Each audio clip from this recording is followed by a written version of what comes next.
mararka qaarkood kaftanka wuxuu kuu keenaa arrin aad ka murugootid noloshaada. dadka qaarkood kaftannada way xad dhaafiyaan ayagoo gaarsiiya xuduud aan laga soo noqon karin. qisadani waxay ku saabsan tahay wiil damcay inuu la kaftamo ama uu la ciyaaro walaashiis oo iyaduna hooyo ah. hase yeeshee arrin kadiisa oo isa filanayn ayuu isku beddelay kaftankii. shaki kuma jiro walaalayaal, mararka qaarkood kaftanku inuu dhaliyo arrimo musiibo ah. weliba kuma sii jirto haddii qofka kaftamaya uusa fahansanayn erayadan iyo kaftankan ka soo baxaya waxa ay keeni karaan iyo ujeedkoodaba. waxaa laga yaabaa qofka kaftamaya kaftankiisaan uu qofka kula kaftamayo, qofkan uu la kaftamayo waxa u fahmi kara iyo wuxuu u keeni karo dhibaataa inuusan garan karin ayaa macquul ah. wuxuu qofku filanaya wax ka duwan oo musiibo ah oo labada dhinacba murugo u soo jeeda ayaa laga yaabaa kaftanka mararka qaarkood inuu dhalo. qisada tan aan idiin soo gudbinayno walaalayaal waxay noo caddaynaysaa oo noo faahfaahinaysaa in kaftanka uu isku beddelo musiibadaas oo qofna uusan u dulqaadan karin.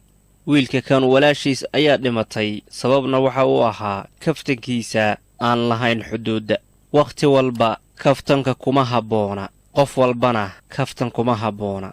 qofka xaaladdu ku sugan yahayna waxaa laga yaabaa mar inay kaftanka aqbasho, marna ay aqbali weydo. wiilka kan xisaabta ma degsan, kaftan iska jaantaa furana ayuu iskaga dhex noolaa oo u yaqaanay. laakiin gabadhii keliya ee la dhalatay ayuu galaaftay kaftankiisii. la dhihi karo xoogaa waa doqonnimo.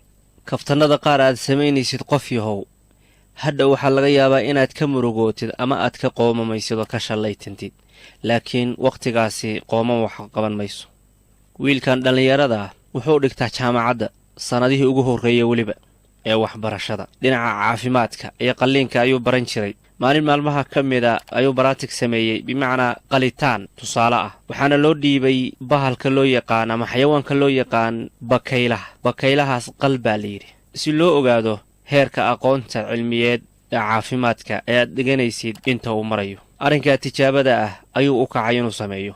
reerkoodiina wuu u sheegay, wuxuuna u ballanqaaday shaqadan tijaabada uu qaban doono inuu tusi doono reerka si ay ugu farxaan aqoontiisa.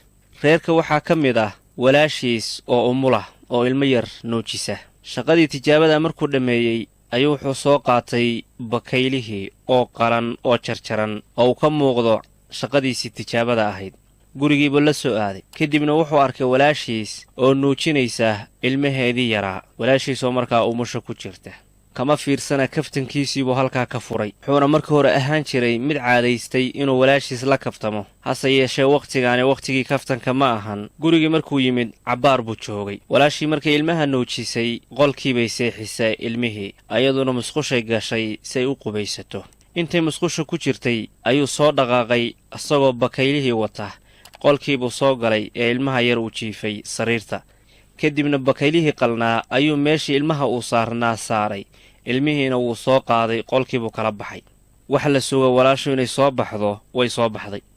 bakaylihii qalnaa suu walaashii oga naxiyo oo kaftan markaa ula jeeday ayuu sariirtii ilmaha u saarnaa meeshii u saaray. ilmihiina wuu qaatay, iyaduna ma ogo isagu intaa wuxuu ula jeedaa ciyaar iyo walaashiis kaftankuu la kaftami jiray inuu sii wado. markay soo baxday oo qolkii soo gashay bay istiri, wiilkaadii meesha kuu jiifay ee yarka ahaa fiiri, mase waxa yaallaba shay qalan. way naxday marka. waxay moodday ilmaheedii in la qalay oo masiiba ku habsatay. waa hooyo umulah, waad garanaysaan xaaladda noocaas intay khatar leedahay. waxay moodday bakaylahan inuu yahay ilmaheedii oo sidaa loo galay. naxdintaa ay naxday daraaddeed ayaa wadnihii istaagay, qalbigiina gaddoomay, dhulkayna ku dhacday. qayladeedaa la dareemay, waa lagu soo yaacay. isagii baa ka mid ah dadkii ku soo yaacay isagoo ilmihii sida. mase gabadhii waa la miyir daboolay, kadibna isbitaalka loola cararay. kadibna waxaa soo baxday inay geeriyootay oo sabab arrinkaasi oo u noqday naftu inay ka baxdo. kaftankiisii ayaa sabab u noqday inay geeriyooto markay naxday ficilkaa xun markuu sameeyey. laakiin asagoo ula jeeday ciyaar iyo kaftan. kaftannada qaarkood doqonnimada ayay la siman yihiin. qofka samaynayana ficilkaas kaftanka ah caaqibo xumada ka imaanaysa ma qiyaasi karo. kaftanka mararka qaarkood ka fiirsada saysa idinkugu sababin waxyaalo aad ka qoomamaysaan noloshiinna intaad nooshihiin. ninkaasi maxaad ku tilmaami kartaa adiga aragti ahaantaada ee arrinta noocaana sameeyey? ma kaftan baad dhihi kartaa mase doqonnimo? ra'yigiinna nala wadaaga. horaa soomaali waxay u tiri intaada falin ka fiirso.